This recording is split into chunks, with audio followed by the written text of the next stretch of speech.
Hello, అందరికీ నమస్కారం. Welcome back to Madhurimalu. ఇంకా ఎవరైనా మన ఛానల్ని సబ్స్క్రైబ్ చేసుకొని ఉండకపోతే ప్లీజ్ ఇప్పుడే సబ్స్క్రైబ్ చేసుకోండి. ఇక లేట్ చేయకుండా మన స్టోరీలోకి వెళ్ళిపోదామా? నా సాడిస్ట్ మొగుడు ఎపిసోడ్ 97.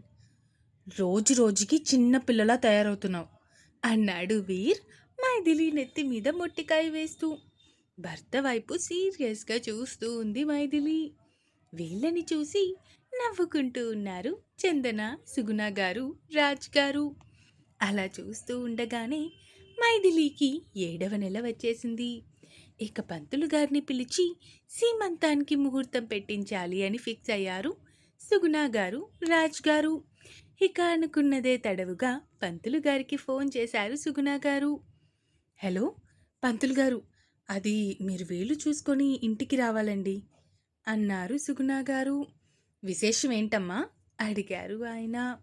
అది నా కూతురికి ఇప్పుడు 7వ నెల, అందుకే సీమంతం జరిపించడానికి మంచి ముహూర్తం చూసి చెప్తారు అని రమ్మంటున్నా అన్నారు సుగుణ గారు. అలాగే అమ్మా, 1 గంటలో మీ ముందుంటాను అంటూ కాల్ కట్ చేశారు అతను. అప్పుడే అక్కడికి వచ్చిన వీర్ సుగుణ గారి వైపు చూస్తూ, ఏమైంది ఆంటీ, ఎవరితో ఫోన్ మాట్లాడుతున్నారు అడిగాడు ఆవిడ దగ్గర కూర్చుంటూ. ఏం లేదు వీర్, మైథిలికి ఎప్పుడు 7వ నెల కదా, అందుకే సీమంతం జరిపించడానికి పంతులు గారికి ఫోన్ చేశాను. 1 గంటలో వచ్చి ముహూర్తం పెడతాను అని చెప్పారు అన్నారు సుగుణ గారు. అవునా అంటూ ఉంటే అప్పుడే అక్కడికి వచ్చాడు దివిత్. ఫోన్ చేశారా మమ్మీ అడిగాడు వీర్ పక్కన కూర్చుంటూ. ఫోన్ చేశాన్రా, 1 గంటలో వస్తానన్నారు. అయితే నేను వీర్ ఒక చిన్న పని చూసుకొని గంటలో వచ్చేస్తాము అన్నాడు దివిత్ వీర్ వైపు చూస్తూ. సరే, నేను పంతులు గారు రాగానే ఫోన్ చేస్తాను, మీరు మ్యాక్సిమం ఈలోపు రావడానికి ట్రై చేయండి అంటూ చెప్పడంతో సరే మమ్మీ అని ఫ్రెండ్ని తీసుకొని అక్కడి నుంచి బయటికి వెళ్ళాడు దివిత్.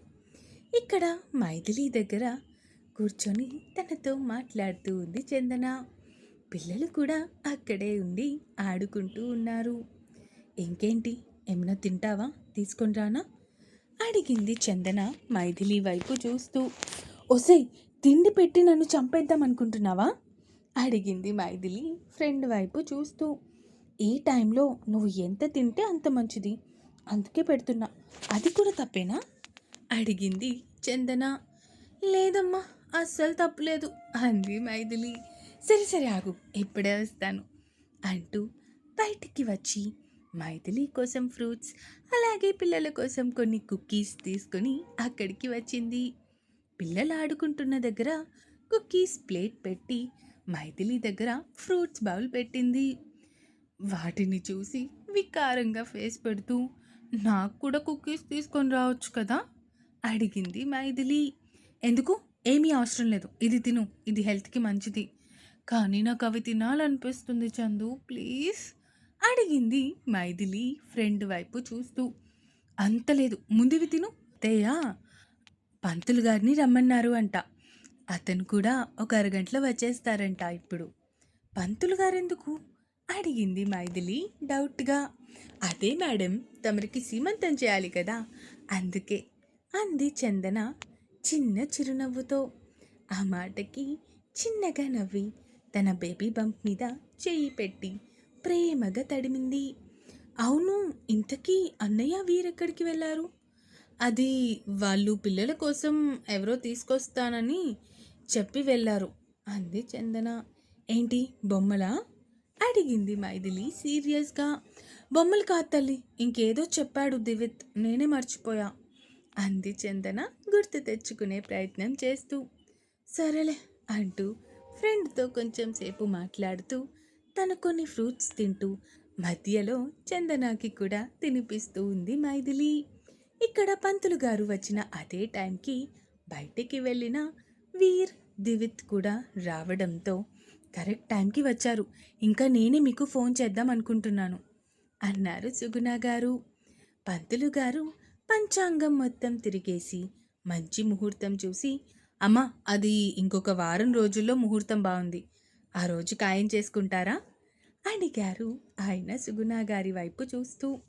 అలాగే పంతులు గారు, అదే ఖాయం చేయండి అంటూ సుగుణ గారు చెప్పడంతో, అలాగే తల్లి, అయితే నేను ఆ రోజు ఉదయం 9 గంటలకల్లా వచ్చేస్తాను. వచ్చినప్పుడు సామాన్లన్నీ నేనే తీసుకొచ్చేస్తాను.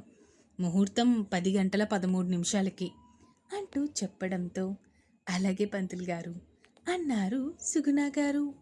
సుగుణ గారు చెప్పడంతో వీర్ అతనికి కొంత డబ్బులు అడ్వాన్స్ రూపంలో ఇవ్వడంతో అతను ఆ ఆ సంభావన తీసుకొని అక్కడి నుంచి వెళ్ళిపోయారు. ఇక చందన అదే విషయం గదిలోకి వచ్చి మైథిలికి చెప్పింది. అవునా, మంచిదే అంటూ కొంచెం నీరసంగా ఉండటంతో పడుకుండిపోయింది మైథిలి.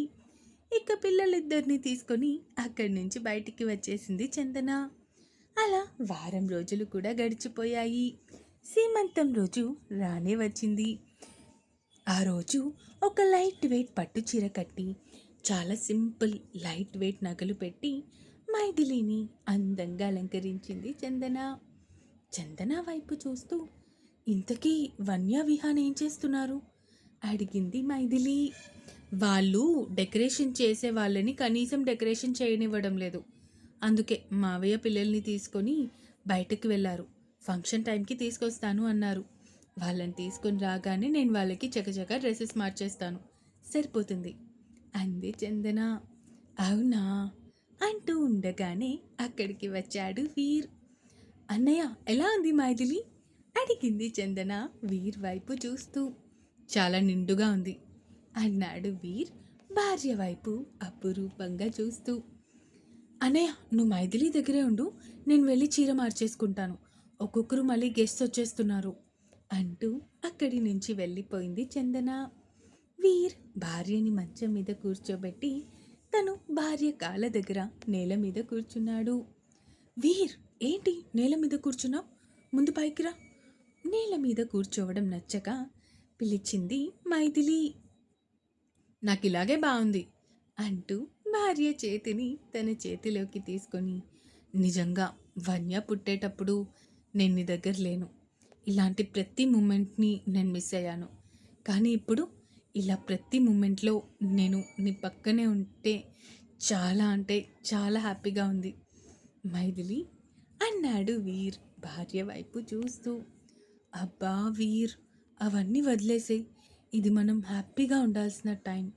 మళ్ళీ అవన్నీ గుర్తు చేసుకొని బాధపడటం ఎందుకు అడిగింది మైథిలి భర్త వైపు చూస్తూ. అది నిజమేలే అంటూ భార్య బేబీ బంప్ మీద కిస్ చేసి తనతో మాట్లాడుతూ ఉన్నాడు. నువ్వు కూడా డ్రెస్ చేంజ్ చేసేసుకో, అందరూ చుట్టాలు వచ్చేస్తున్నారు అని చందు చెప్పింది కదా, మళ్ళీ ఎప్పుడు చేంజ్ చేసుకుంటావు అంటూ అడగడంతో, సరే సరే, నేను డ్రెస్ చేంజ్ చేసుకొని వస్తాను అంటూ అక్కడి నుంచి తన డ్రెస్ తీసుకొని డ్రెస్సింగ్ రూమ్లోకి వెళ్ళిపోయాడు వీర్.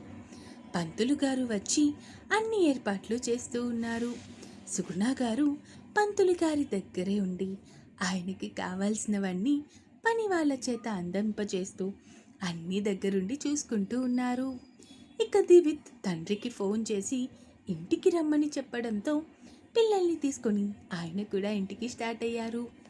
బయటికి వచ్చేసరికి పిల్లలు కూడా రావటంతో గబగబా ముందుగా విహాన్ని రెడీ చేసేసి ఆ తర్వాత వన్యాని కూడా అందంగా పట్టు లంగా జాకెట్లో బుట్ట బొమ్మలా రెడీ చేసింది చందన.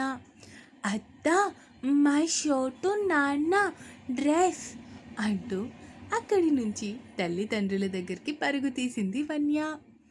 అప్పుడే డ్రెస్ చేంజ్ చేసుకొని వచ్చి భార్య పక్కన కూర్చొని తనతో మాట్లాడుతూ ఉన్న వీర్ దగ్గరికి వచ్చింది పాప. నాన్న అంటూ ఎగురుకుంటూ తండ్రి ఒడిలోకి ఎక్కేసింది. నాన్న, సీన్ మై డ్రెస్ తండ్రికి చూపిస్తూ మురిసిపోతూ ఉంది వన్య. అబ్బో, చాలా బాగుంది రా నీ డ్రెస్ అన్నాడు వీర్ కూతురి వైపు చూస్తూ. నిజంగా బాగుందా అడిగింది వన్య తండ్రి వైపు చూస్తూ. నిజంగానే చాలా బాగుంది, నా కూతురు ఈ డ్రెస్లో నిజంగానే ప్రిన్సెస్లా ఉంది అన్నాడు వీర్. ఆ మాటకి పాప కిలకిలా నవ్వేస్తూ ఉంది.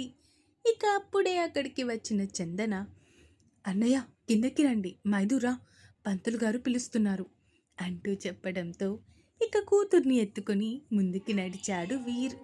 చందన మైథిలిని తీసుకొని కిందకి వచ్చింది. మైథిలిని అక్కడే అమర్చిన కుర్చీలో కూర్చోబెట్టి సీమంతం కార్యక్రమం మొదలుపెట్టారు.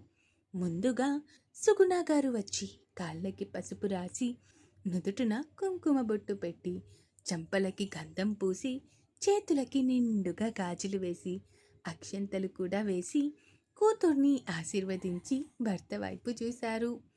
రాజ్ గారు అక్కడికి వచ్చారు. చీర, పసుపు కుంకుమ, గాజులు, పువ్వులు ఇంకా ఒక గిఫ్ట్ బాక్స్ పట్టుకొని సుగుణ గారు, రాజ్ గారు ఇద్దరు కలిపి కూతురికి తాంబూలం అందించి అక్కడి నుంచి పక్కకి వచ్చారు. ఆ తరువాత వీర్ కూడా భార్యకి కుంకుమ బొట్టు పెట్టి చెంపలకి చందనం పూసి చేతులకి గాజులు వేసి అక్షింతలు వేసి దీవించారు. వీర్ ఇచ్చిన తర్వాత అప్పుడు చందన వాళ్ళు పేరెంట్స్, ఆ తర్వాత చందన, దివిత్ ఇలా ఒకరి తర్వాత ఒకరు వచ్చి మైథిలిని ఇంకా తన కడుపులో ఉన్న బిడ్డని ఆశీర్వదించి సుగుణ గారు అందించిన తాంబూలాలు అందుకొని ఎవరి ఇంటికి వాళ్ళు వెళ్ళిపోయారు.